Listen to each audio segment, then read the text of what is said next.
So hello Facebook, nice to be with you a bit today. I'm sitting here in my little office here at home, and I want to just share a little brief learning that I'm discovering from a reading plan that I'm doing that is done by Brian Houston of Hillsong fame. The reading plan is called Wisdom, and once I've stuck this on YouTube, and maybe even after I've finished this particular live post, I will stick a link to this reading plan so that if you want to follow on that reading plan, you can go ahead and do so.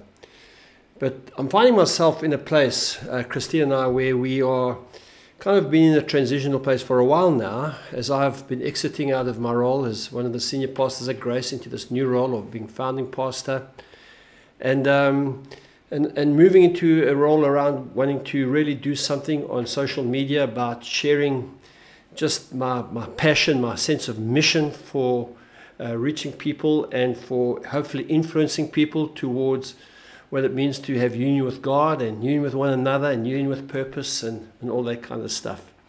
So having said all that, I'm needing to make these decisions. We're trying to sell a house, and the other decisions that I'm finding I'm making, and so how do you make good decisions? And so I decided to do this reading plan.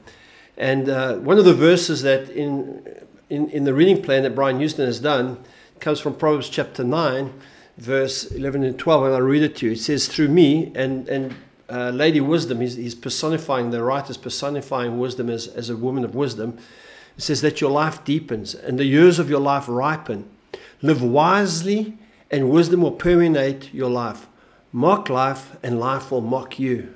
I mean, that's really interesting. A little bit like the Galatians scripture that says, you know, you'll reap what you sow. Sow to the Spirit, you'll from the Spirit reap life. Sow to the flesh, from the flesh, you'll reap corruption.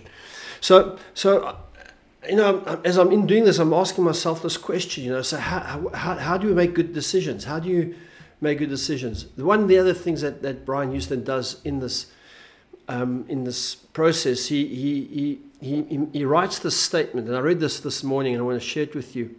He once again, he's also personifying wisdom or the lack thereof. He says, Madam Folly, which is the opposite of wisdom, makes comfort-driven decisions, not calling-inspired decisions. She makes decisions that succumb to temptation and react without regard to counsel or consequence.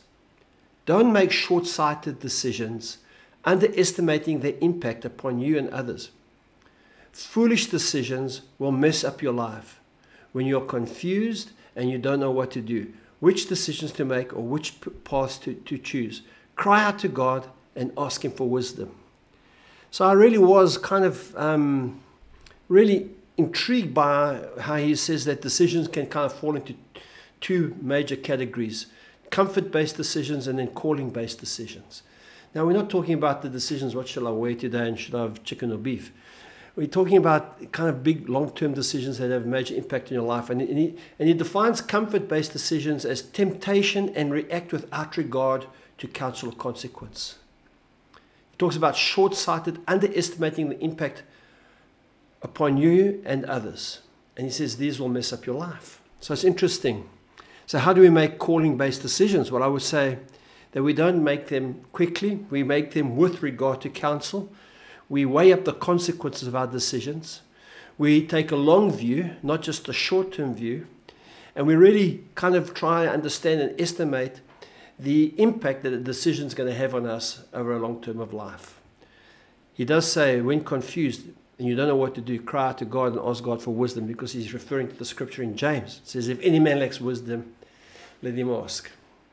So those are the things I'm wrestling with. Hopefully, some of what I've said today will just get you thinking, because that's really what I'm hoping will take place. And so thanks for coming on and watching this little Facebook post, this live Facebook post. So God bless you. Watch out for more. I'm going to try to be fairly consistent in doing these type of things. So God bless. Cheers, eh?